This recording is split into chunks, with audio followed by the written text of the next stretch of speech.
Om Swastiastu. Assalamualaikum warahmatullahi wabarakatuh. Salam sejahtera untuk kita semua. Salam namo budaya, salam harmoni. Halo teman-teman semua. Bagaimana kabarnya hari ini? Semoga semua dalam keadaan sehat ya. Sebelum itu, perkenalkan kami dari kelompok 3 dari kelas 4F yang dimana kami akan membawakan materi mengenai keterampilan menulis fiksi dan non-fiksi. Namun sebelum kita lanjut ke materi, izinkan kami dari kelompok 3 untuk memperkenalkan diri.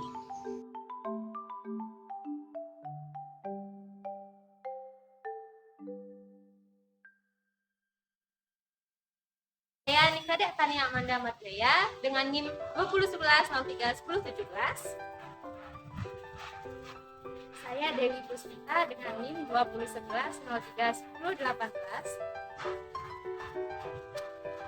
Saya Imade Setiana dengan NIM 2011-03-1024. Kami dari Kelompok 3. Adapun pokok bahasan yang akan kita bahas yaitu ada 6. Yang pertama ada cerita fiksi, yang kedua ada cerita non-fiksi, yang ketiga perbedaan cerita fiksi dan non-fiksi, yang keempat keterampilan menulis, yang kelima keterampilan menulis fiksi, dan yang keenam adalah keterampilan menulis non-fiksi.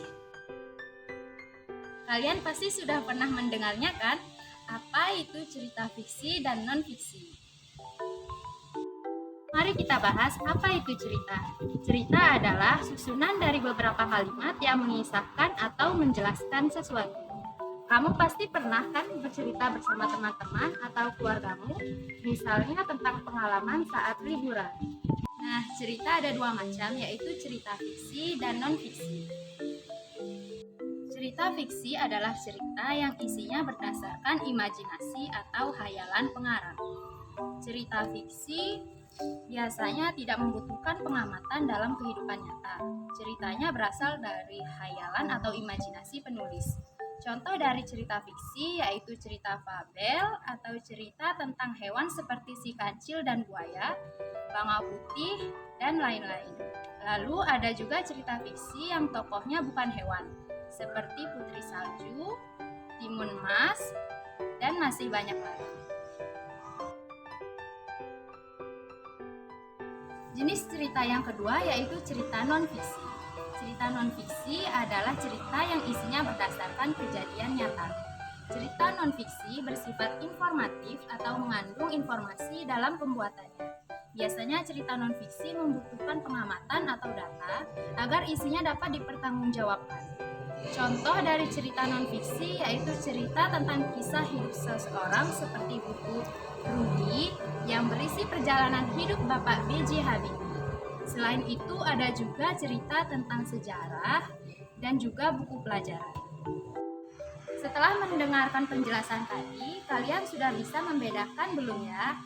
Kira-kira apa itu cerita fiksi dan non-fiksi? Apa perbedaannya ya? Pertama, cerita fiksi merupakan cerita buatan manusia yang idenya berasal dari imajinasi penulis. Sedangkan cerita non-fiksi berdasarkan data yang ada di kehidupan nyata. Perbedaan yang kedua yaitu cerita fiksi bersifat imajinatif atau hayalan. Kalau cerita non-fiksi bersifat informatif atau mengandung informasi yang sebenar-benarnya. Perbedaan dari segi bahasa, cerita fiksi menggunakan bahasa kiasan. Sedangkan cerita non-fiksi menggunakan bahasa lugas atau bahasa yang sebenar-benarnya. Nah, sekarang kita akan lanjutkan ke keterampilan menulis. Nah, perlu kita ketahui bahwa kemampuan menulis adalah bagian bahasa yang berupa tulis-menulis dalam rangka menyampaikan atau mengungkapkan gagasan terhadap pembaca. Nah, adapun tujuan dari keterampilan menulis ini, yang pertama, menyampaikan pokok pikiran atau gagasan pada pembaca. Yang kedua, menyampaikan informasi tentang suatu cerita kepada pembaca. Yang ketiga, memberikan hiburan kepada pembaca. Dan yang keempat adalah mempengaruhi atau mengajak pembaca melalui tulisannya. Keterampilan menulis cerita merupakan kecakapan berbahasa seseorang untuk menuangkan pikiran, perasaan, dan pengalaman yang dimiliki untuk dituangkan dalam bahasa tulis yang bersumber dari kejadian nyata ataupun imajinasi untuk dapat dinikmati oleh pembaca. Dalam hal ini, keterampilan menulis cerita merupakan salah satu keterampilan yang harus dikuasai oleh peserta didik, karena menulis merupakan salah satu cara yang dapat digunakan untuk melihat pemahaman peserta didik terhadap materinya. Dalam hal ini, untuk mengembangkan keterampilan menulis anak, yaitu salah satunya dengan membiasakan anak untuk menulis semua kejadian yang telah dialaminya dalam sehari-hari. Setelah itu diceritakan kepada orang tua, teman, atau gurunya di sekolah. Secara umum, agar menumbuhkan keterampilan siswa dalam menulis, yaitu yang pertama, tidak membatasi imajinasi siswa. Saat siswa sudah mulai tertarik untuk membuat tulisan, jangan batasi tema yang ingin mereka buat. Biarkan imajinasi siswa berkembang yang kemudian akan disalurkan ke dalam tulisannya, baik itu mengenai kesukaan mereka seperti cita-cita atau hal lainnya. Membatasi imajinasi siswa akan menghambat kebebasan siswa untuk mengembangkan kemampuan atau kreativitas siswa dalam menulis. Dengan menulis hal-hal yang mereka sukai, maka bisa menjadi awal bagi siswa untuk menulis karya tulisan yang lebih baik ke depannya. Yang kedua, selalu menghargai dan mendukung tulisan siswa. Walaupun masih ada hal-hal yang kurang sempurna, hargailah usaha mereka karena telah mau mencoba dan mencurahkan kemampuan mereka ke dalam tulisannya. Baik atau buruk dari hasil tulisan siswa harus tetap dihargai dengan memberikan pujian. Hal tersebut dilakukan oleh guru agar siswa tetap termotivasi dalam belajar untuk menghasilkan tulis-tulisan yang lebih baik ke depannya. Nah, untuk yang ketiga, tidak menuntut siswa untuk memberikan tulisan yang sempurna. Saat siswa baru saja belajar dan berlatih dalam membuat tulisan yang baik, jangan menuntut siswa untuk memberikan tulisan yang sempurna. Saat anak merasa tulisannya dituntut untuk menjadi sempurna, hal tersebut dapat menyingkirkan kreativitas atau dapat menyebabkan kelumpuhan besar bagi mereka dalam mencoba menulis karya dalam tulisan. Baik, untuk selanjutnya kita akan lanjutkan dengan keterampilan menulis fiksi. Untuk keterampilan menulis fiksi, yang pertama itu ada menemukan ide cerita. Nah, untuk memperkaya ide yang akan ditulis, perlu melakukan beberapa cara. Yang pertama yaitu dengan mencermati lingkungan sekitar dengan melakukan pengamatan terhadap masalah yang ada. Cara ini dapat kita lakukan dengan banyak membaca buku untuk memperkaya pengetahuan yang kita miliki. Yang kedua yaitu melakukan kreasi dan meningkatkan imajinasi dengan mengolah fakta yang ada. Oleh karena itu, penting menentukan ide cerita yang kita ketahui dan kita temui di sekitar kita. Dapat disimpulkan, menemukan ide dapat melalui berbagai sudut pandang. Misalnya memperkaya bacaan, memperkaya imajinasi, mengolah dan memanfaatkan pengalaman yang ada. Kemudian keterampilan yang kedua yaitu mengembangkan ide cerita. Dalam keterampilan menulis, untuk mengembangkan ide cerita, perlu adanya komponen 5W1H.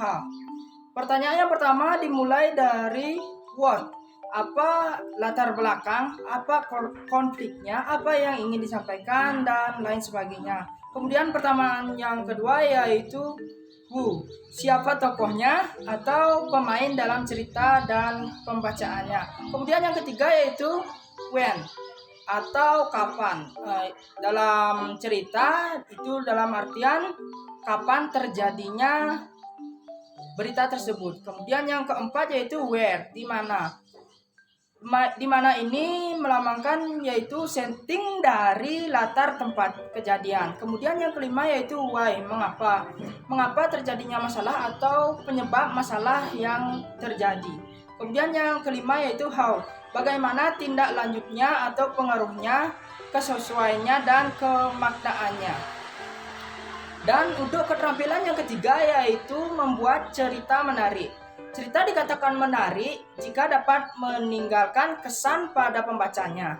Beberapa unsur untuk mengembangkan cerita menjadi menarik yaitu yang pertama, memilih tema yang sesuai dengan sasaran pembaca. Kemudian yang kedua yaitu tokoh dalam cerita dapat menyampaikan karakternya yang dapat berdampak pada pembaca. Kemudian yang ketiga yaitu konflik sebaiknya dikemas dengan menarik atau tidak berlebihan. Kemudian yang keempat yaitu ending atau klimaks cerita disajikan tanpa disadari oleh pembaca. Untuk itu, penulis harus mampu menghadirkan sesuatu yang berbeda di luar pemikiran pembaca. Baik, untuk selanjutnya kita akan melanjutkan dengan keterampilan menulis non-fiksi. Untuk keterampilan yang pertama yaitu mencari dan menentukan ide kreatif dan tema. Mencari ide ataupun tema merupakan awalan yang penting dalam menulis cerita non-fiksi. Ada beberapa hal yang dapat diperhatikan dalam mencari ide ataupun tema, di antaranya yaitu pengalaman diri sendiri, pengamatan orang lain, dan fenomena di lingkungan sekitar. Hal tersebut dapat dijadikan acuan dalam mencari dan menentukan ide cerita.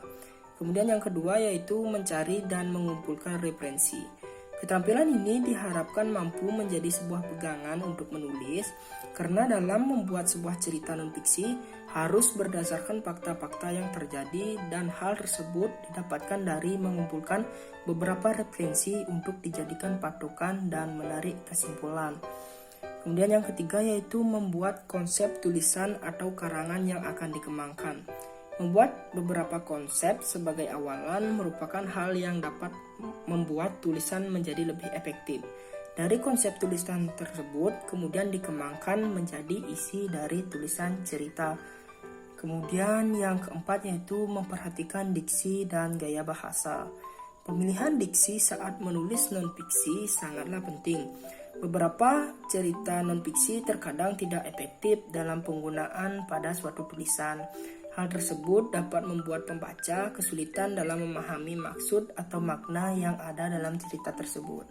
Pemilihan diksi dipergunakan untuk menyampaikan suatu ide atau gagasan seperti ungkapan, makna, gagasan, serta gaya bahasa yang digunakan pada tulisan. Tidak hanya dari diksi, gaya bahasa yang digunakan dalam menulis non-fiksi juga sama pentingnya.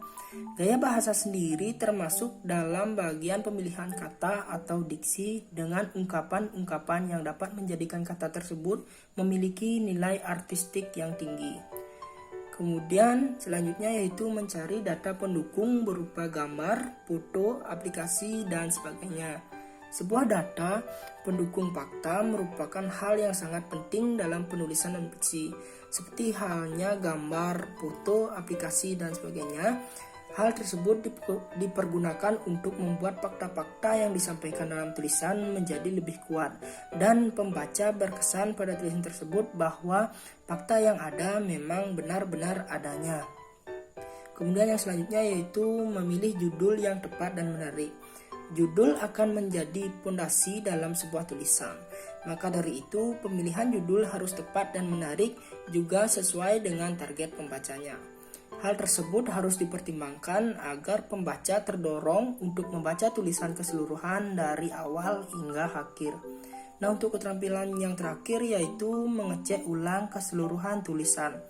Hal terakhir yang harus diperhatikan dalam menulis non-fiksi yaitu mengecek keseluruhan tulisan, baik itu pemilihan kata, gaya bahasa, kalimat, dan tata bahasa yang digunakan.